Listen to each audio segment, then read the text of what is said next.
안녕하세요. 저는 여수 중부교회에 다니고 있는 22살 정은혜라고 합니다. 오늘 제가 하나님께서 저에게 경험하게 해주신 하나님의 사랑에 대해 나누고자 이 자리에 서게 되었습니다. 먼저 저의 경험의 이전 모습을 들려드리고자 합니다. 저는 대학교 1학년 때까지만 해도 정말 죄 속에서 헤엄치고 살고 있었습니다.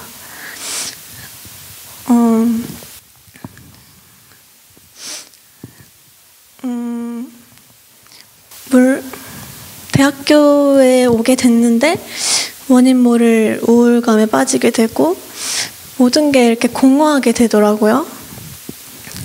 네, 그리고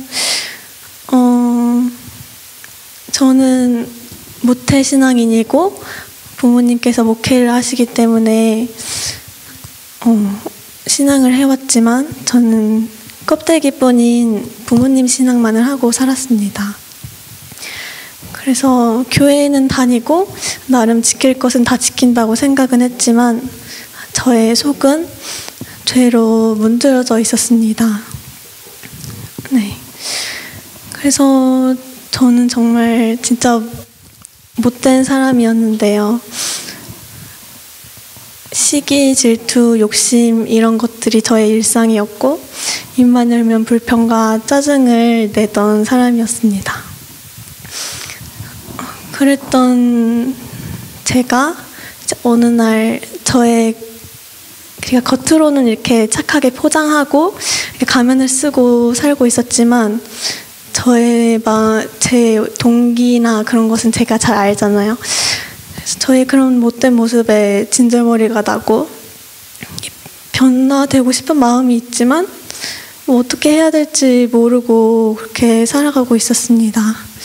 그러던 어느 날 저희 어머니의 지인분으로부터 정말 모든 것을 하나님의 방법대로 사시고 정말 자신의 삶을 모두 드린 것처럼 보이는 어떤 선교사님의 간증을 듣고 저도 그렇게 되고 싶다는 소망이 생겼습니다. 그래서 저는 정말 힘든 순간들이 너무 많았는데 특별한 일은 없었지만 심리적으로 너무 힘들었기 때문에 모든 일이 힘들었고 일상생활 하는 게 버거웠습니다. 그래서 저는 고민 상담할 사람도 없고 그래서 저는 저희 어머니께 고민 상담을 했는데요. 그럴 때마다 어머니는 너가 이제 하나님을 만나야 하는 때가 되어서 그런 것이다 이러시더라고요. 네, 그래서 저는 이제 어머니의 도움을 받아서 제가 믿음이 없기 때문에 하나님께 기도는 못 드리고 어머니한테 저를 위해 기도를 해달라고 어머니 기도는 잘 들어주시더라고요. 그래서 그렇게 부탁을 드리면서 이제 1년을 무사히 겨우 마치게 되었습니다. 그런데 이제 어느 날 그렇게 힘들게 살짝 대학교 1학년을 힘들게 보냈다고 하는 게 좀 이상하긴 한데 저는 힘들게 보내던 중에 어느 날 정말 예수님께서 금방 재림할 것 같다는 생각이 들었어요. 이렇게 성령님께서 이렇게 호소해 주신 건데 그래서 지금 이렇게 공부하고 있을 때가 아니다라는 생각이 들었고 그래서 무작정 그 다음 연도에는 휴학을 하게 되었습니다. 그래서 무작정 휴학을 하고 선교사로 떠나게 되었어요. 근데 제가 이런 목적이 선교를 하기 위한 목적이 아니었고 예수님의 사랑을 알기 위해서 무작정 떠나게 된 거였어요. 왜냐면 하나님의 사랑을 알아야지 제가 변화될 것 같았고 지금 상태에서 아무 변화가 없는데 뭔가 환경이 바뀌면 그곳에서 하나님을 의지하고 뭔가 나한테 변화가 생기겠지 하는 그런 생각으로 떠나게 되었습니다. 그러나 거기서 제가 예수님을 만나게 된 건 아니었어요. 환경이 달라진다고 해서 크게 달라진 건 없더라고요. 근데 거기서 제가 얻게 된 것은 저의 부족함을 더 깨닫게 되었어요. 그러니까 제 안에 생명력이 없는데 남한테 선교를 할 수가 없더라고요. 제가 예수님을 만난 경험이 없기에 남에게 예수님을 전할 수가 없었고, 늘 학교 다니면서 힘들었던 문제가 거기서도 또 일어나서 거기서도 밤마다 또 울고 가장 힘들었던 것은 선교사 생활을 하면서 이제 주변 가까이 지내는 사람들과 계속 충돌하는 것이었어요. 남을 또 미워하는 마음을 가지고 그렇게 힘들어 했습니다.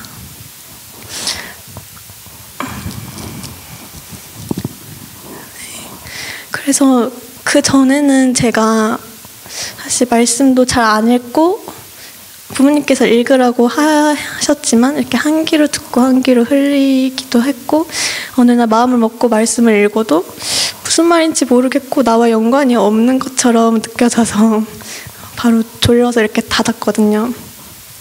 근데 제가 정말 가까이 지내는 사람을 미워하다 보니까 너무 마음이 힘들더라고요. 그래서 그렇게 하고 싶지 않은 마음이 들었고, 정말 이게 변화되고 싶은데 어떻게 해야 하나 하고 또 타지에서 또 엄마한테 전화를 드렸습니다.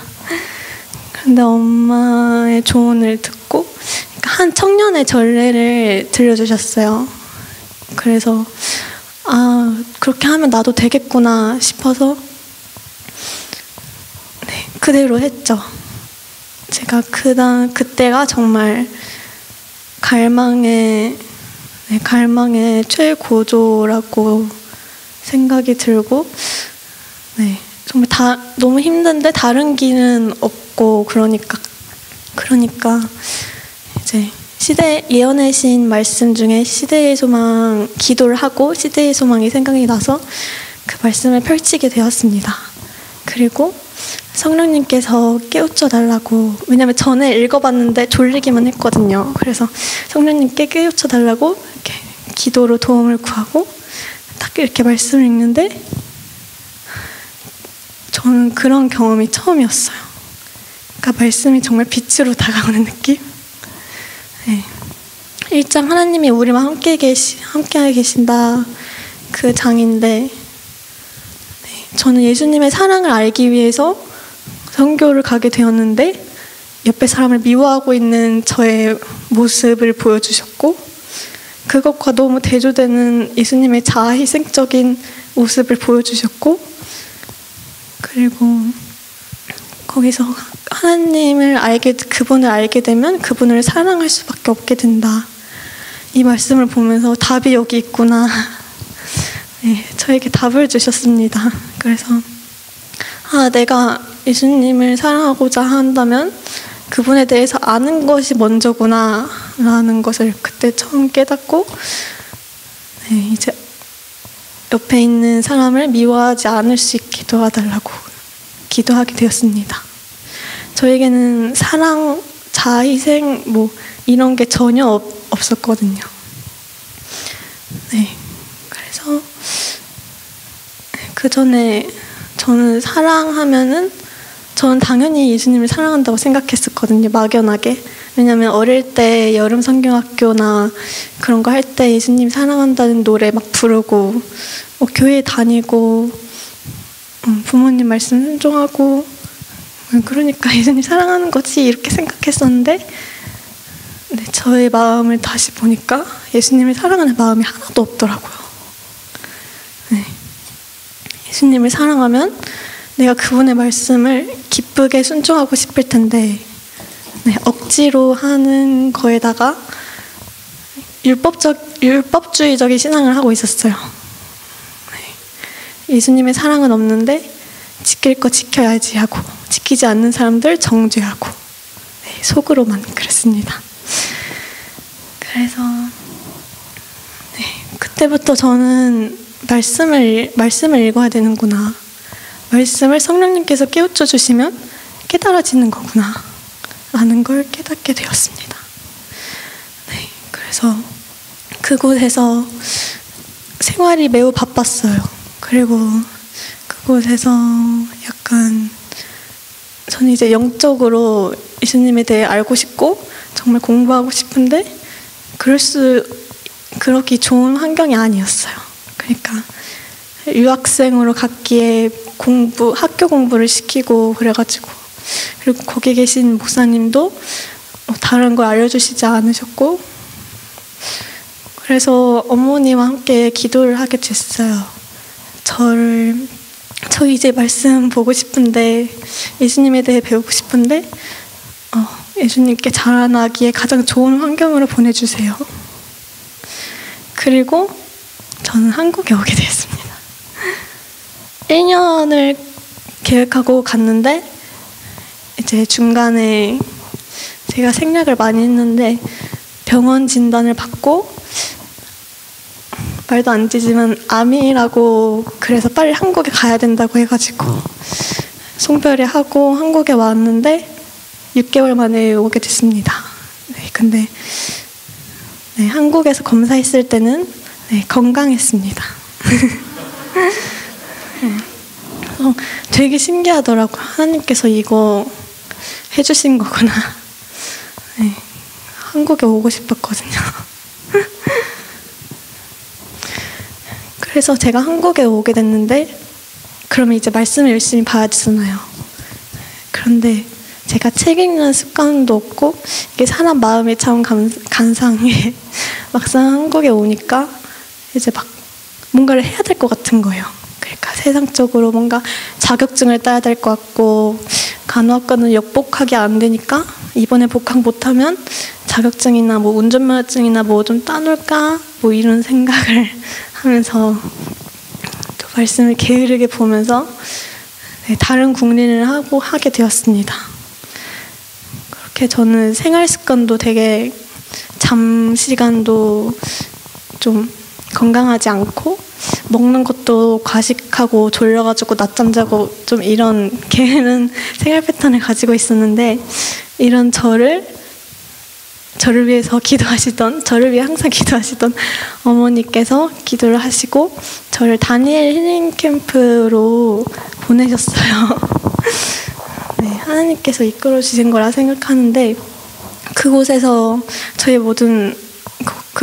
이제 하나님께서 주신 건강 기별들을 배우게 되면서, 이렇게 사는 게 맞는 거구나 배우게 됐고, 약간 말씀을 읽기 전에 마음과 몸이 깨끗해지는 그런 과정을 거치게 해주셨어요.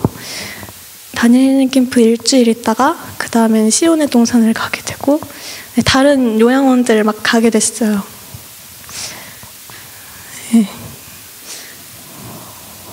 그래서 자연스럽게 운전면허 학원도 취소하게 되고 말씀을 읽게 됐는데, 또 장흥에 있는 영적 친교 모임을 통해서 이제 정로의 계단 예언의 신 말씀을 같이 읽으면서 정말 어느 길로 가야지 바른지 또 배우게 되었고, 하나님을 찾는 제 동기도 살피게 해주셨어요.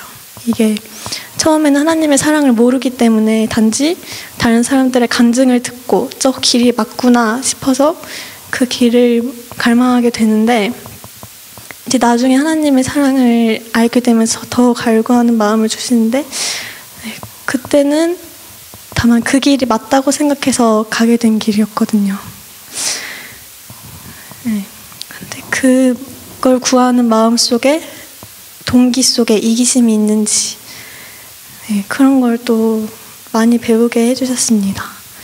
그 후에는 또 어디 선교사 양성 훈련 하는 데 가서 또 생애의 빛을 읽은 다음에 시대의 소망을 다시 읽게 해주셨어요. 그래서 그곳에서, 그게 올해 초인데요, 예수님의 생애를, 이제 시대의 소망에 예수님의 생애가 다 나타나거든요. 거기서 한 장 한 장마다 저희 죄를 다 보여주시는 거예요. 그러니까 제가 저의 그런 제사장이나 그 제가 보이는 그 사람들의 죄가 제 죄랑 똑같은 거예요. 그래서 한 장 한 장 읽을 때마다 예수님의 작은 사랑이 보이고 또 저의 죄를 보여주시고, 네, 그렇게 조금씩 한 장씩 하루에 한 장씩 읽어갔어요. 그리고 올해 초에 복학을 하고, 네, 계속 그 이후로 계속 말씀 읽을 때 성령님께 힘을 의지해서 항상 깨닫는 게 있었어요. 그래서 너무 감사했는데, 네. 그리고 이제 하루에 한 장씩 학교 다니면서도 읽는데 딱 겟세마네 읽을 때쯤에 보니까 이제 저희 엄마가 링크를 보내주셨거든요. 십자가 연수에 관한. 그거 시험 끝나고 간다고 생각했는데 계산해 보니까 겟세마네 읽을 때쯤에 그곳에 가게 되더라고요. 그래서 이것도 하나님께서 나를 또 이끌어 주시는구나. 네, 그런 생각이 들었어요. 그래서 이곳에 오게 돼서 홍광희 목사님의 말씀을 들으면서 제 개인 시간에 시대의 소망을 또 깊이 읽게 되었습니다. 네. 그 전에 하나님의 약속에 대해서 한번 읽어드리겠습니다. 내가 나의 모든 선한 형상을 내 앞에 지나게 하고 여호와의 이름을 내 앞에 반포하리라. 너는 내게 부르짖으라. 내가 내게 응답하겠고 네가 알지 못하는 크고 비밀한 일을 내게 보이리라. 우리의 온갖 구하는 것이나 생각하는 것에 더 넘치도록 지혜와 계시의 정신을 우리에게 주사 하나님을 알게 하시고 능히 모든 성도와 함께 지식에 넘치는 그리스도의 사랑을 알아 그 넓이와 깊이와 높이와 깊이가 어떠함을 깨달아 하나님의 충만하신 것으로 우리에게 충만하게 하실 것이다. 여호와께서는 자기에게 간구하는 자 모든 자 곧 진실하게 간구하는 모든 자에게 가까이 하시는도다. 제가 생략을 많이 했지만 진짜 간절했거든요. 그래서 진짜 매일매일 기도할 때 하나님 사랑 알게 해주세요. 맨날 그렇게 기도할 거. 약간 중간에 방황할 때도 있었어요. 하나님 내가 이렇게 간절하게 찾는데 왜 안 나타나 주세요. 이렇게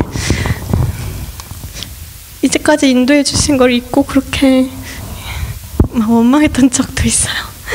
그런데 언젠가 알려주시겠지 하고 끝까지 갔을 때 이렇게 저에게 하나님의 사랑을 알게 해주셨어요.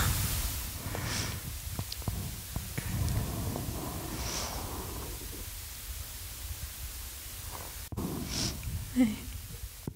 제가 여기서 겟세마네부터 읽는데 저는 이전까지는 몰랐거든요. 제가 성경을 부지런히 읽지 않아서 몰랐을지는 몰라도 교회는 다녔는데 왜 이렇게 모르는 게 많을까요? 저는 이제까지 회개가 정말 진심으로 그냥 용서를 구하면 그냥 용서되는 줄 알았어요. 네. 저희 어머니께서도 그렇게 말씀을 해주셨고, 근데 이게 사람이 말한 거잖아요. 어머니가 말한 거라서 별로 신뢰가 가지 않았어요. 그러니까 신뢰는 갔지만 이게 좀 회개 기도를 하고 나서도 좀 찝찝한 기분이 있었거든요. 네. 저는 저의 죄가 그렇게 그런 과정을 통해서 용서되는지 몰랐고,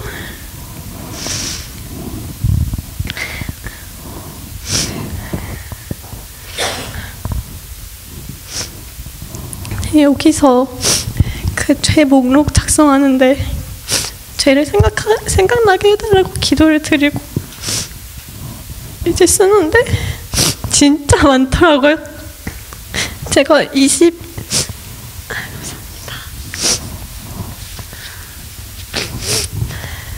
22년밖에 안 살았는데 제가 진짜 유다랑 그 앞에 있던 모든 사람들의 죄를 합친 게 제 죄더라고요.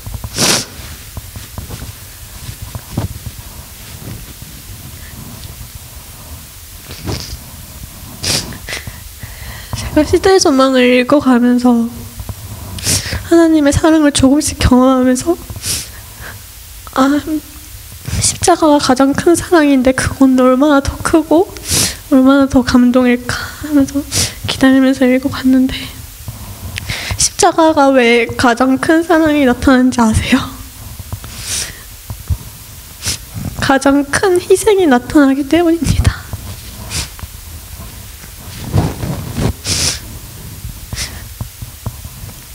우리가 남을 위해서 봉사할 수 있고 헌신할 수 있지만 남의 죄를 대신 질 수가 있을까요?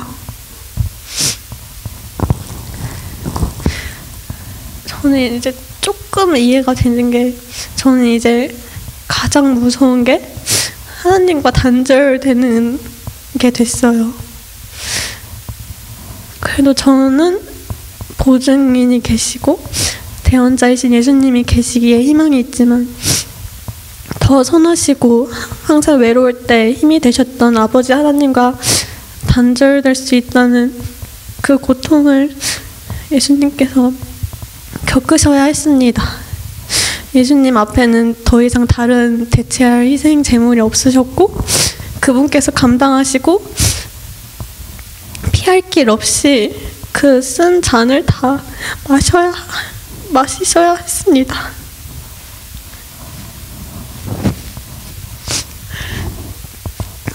제 그 모든 죄 목록을 적으면서 진짜 많다, 이 죄가 하나님을 십자가에 못 박게 한 그 사람들의 죄, 그거랑 진짜 똑같구나. 내 죄가 예수님을 못 박게 했구나. 마음이 너무 아팠어요. 그런데 제가 진짜 방에서 혼자 엉엉 울다가 엄청 웃었어요. 제가 이 모든 것을 하나님께서 나를 사랑하셔서 친히 감당하시고 결국 승리하셨구나, 그 사실이 너무 기쁘더라고요. 너무 기뻐서 방에서 진짜 방을 혼자 썼는데 방에서 팔짝팔짝 뛰었어요. 예수님께서 승리하셨구나, 그리고 그 승리를 나에게 값없이 주신다고 하셨구나. 제가 그동안 운 이유는 진짜 맨날 자주 울었거든요. 마음이 여리기도 하고 사람들한테 상처받기 싫고 나에 대한 불쌍함, 자기 연민 때문에 많이 울었었는데 이날 처음으로 기뻐서 울었어요. 그리고 과거에 대한 상처? 그런 게 치유가 됐다고 해야 하나? 그런 게 아무래도 상관이 없더라고요. 그런 게 중요한가? 예수님께서 내 죄를 사하셨는데 나를 위해 영생의 길을 준비하셨고 의를 값없이 주신다고 하셨는데 이게 중요한가? 예수님께서는 나보다 더 고통스러우셨고 제 과거는 뭐 별거 하나도 아니더라고요.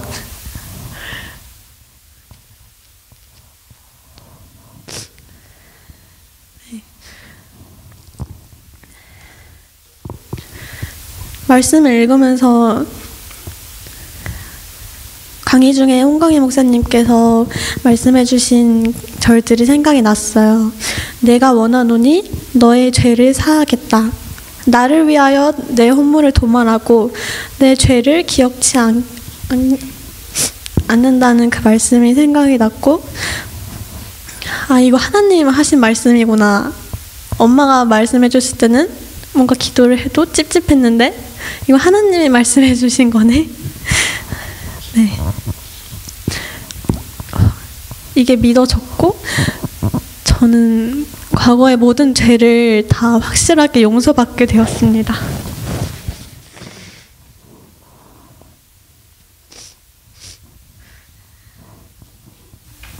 너희 죄가 주홍 같을지라도 눈과 같이 희어질 것이요 진홍같이 붉을지라도 양털같이 되리라.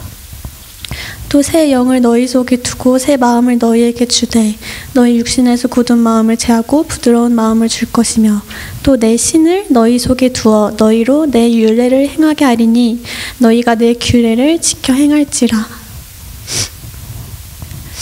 내가 그리스도와 함께 십자가에 못 박혔으니 그런즉 이제는 내가 산 것이 아니요 오직 내 안에 그리스도께서 사신 것이라. 이제 내가 육체 가운데 사는 것은 나를 사랑하사 나를 위하여 자기 몸을 버리신 하나님의 아들을 믿는 믿음 안에서 사는 것이라.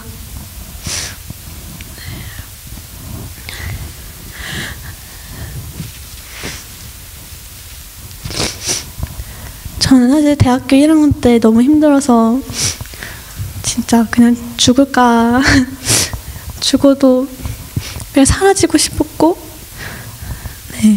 근데 그때 그거 방향을 돌려서 선교사로 가게 하시고 거기서 말씀의 필요를 느끼게 하시고 또 한국에 와서 여기저기 이끌어 주시면서 말씀을 읽게 해주시고 또 여기로 이끌어 주시고, 네, 정말 하나님께서 저를 사랑하신다는 걸 이렇게 또 느끼게 됐어요. 저는 진짜 그때 죽었어도 상관이 없었는데 저는 예수님의 십자가 앞에서 죽고 예수님을 믿는 믿음 안에서 다시 살게 되었습니다.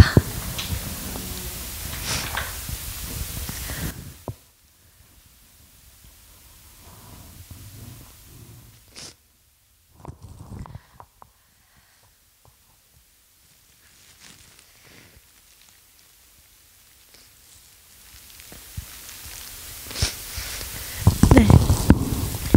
그 이후로 제가 먼저 든 생각은요, 제가 너무 기뻐가지고 방에서 팔짝팔짝 뛰었다고 했잖아요. 이걸 모르는 사람들한테 전해야겠다는 생각이 먼저 들었어요. 이걸 알기만 하면 영생이 우리 것이고 우리 죄가 다 용서되는데, 많은 사람들이 죄 속에 파묻혀서 살잖아요. 저도 그랬고. 그래서 가까운 이에게 먼저 전화라 해서 저희 친언니가 생각이 나더라고요. 그래서 끝나는 날 바로 친언니 집에 가게 되었는데, 근데 이게 제 마음대로 하려고 가다 보니까 상대방은 들을 준비가 안 되는데 저만 막 이렇게 뜨거워가지고 제 생각대로 하다 보니까 일을 그르치더라고요. 그래서 그냥 다시 집에 가게 됐습니다. 근데 그 이후로 저를 이곳저곳 다른 데로 가게 해주셨어요. 뭘 자세히 말할 수는 없는데,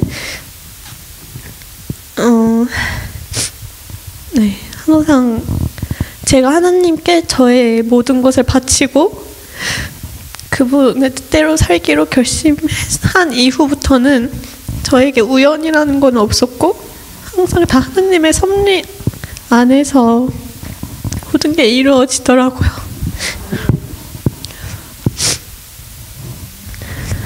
그래서 그 시대소망을 읽은 뒤로 산상보훈을 읽게 되었어요. 거기서 나오는 팔복 내용이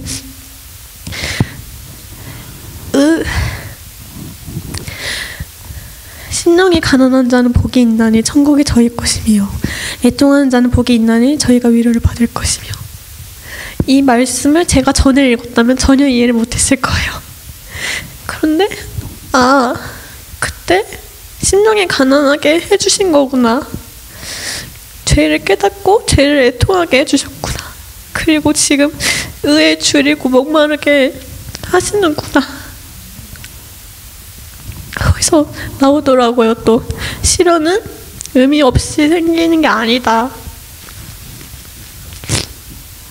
주님의 보석,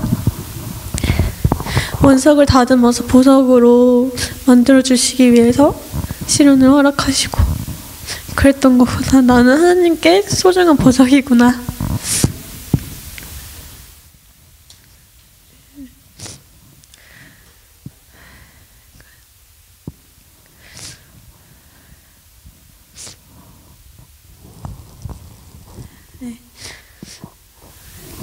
물론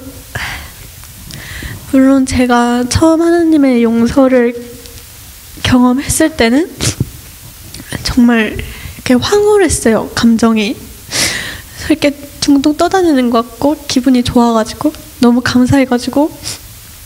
근데 그런 감정이 이렇게 지속되는 것이 아니라 잔잔한 마음속에 감사만 이렇게 남게 되는데,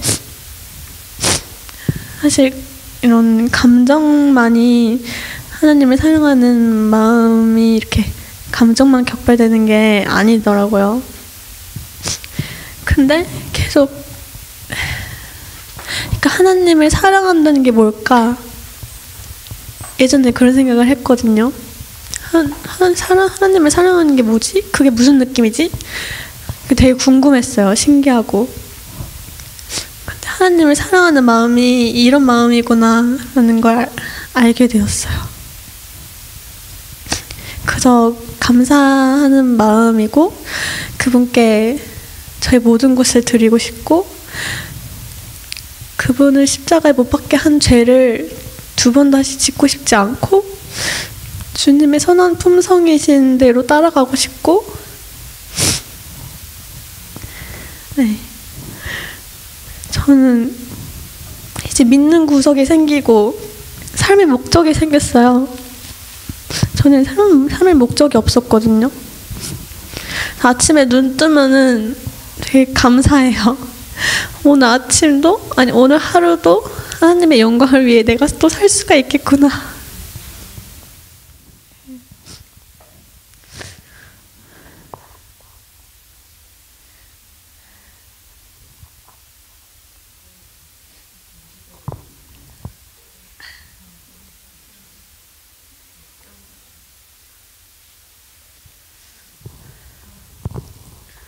네. 여기서 다른 말씀 하나 더 읽어드리고 마치겠습니다. 너를 향한 나의 생각은 내가 안 하니 곧 재앙이 아니라 평안이라. 네, 하나님께서 선하시고 능력 있으시고 우리를 사랑하신다는 걸 깨달으면은 주님께 안 맡길 수가 없게 되더라고요. 우리의 통치자이신 분이 능력을 있으신데 선하지 않으시면 맨날 이렇게 불안하겠죠? 그런데 이게 하나님에 대한 확신, 저희를 사랑하신다는 그런 확신이 생긴 뒤로는 이제 마음에 평화가 생겼어요. 네. 어떤 일이 있어도 저와 함께 하시고, 네, 저와 함께 하신다는 생각. 네. 그래서 이곳에 오신 분들도 다 하나님의 이끄심에 이끌려서 오신 거잖아요. 네. 다들 하나님의 사랑을 깊이 이렇게 깨달을 수 있도록 항상 기도하겠습니다. 감사합니다.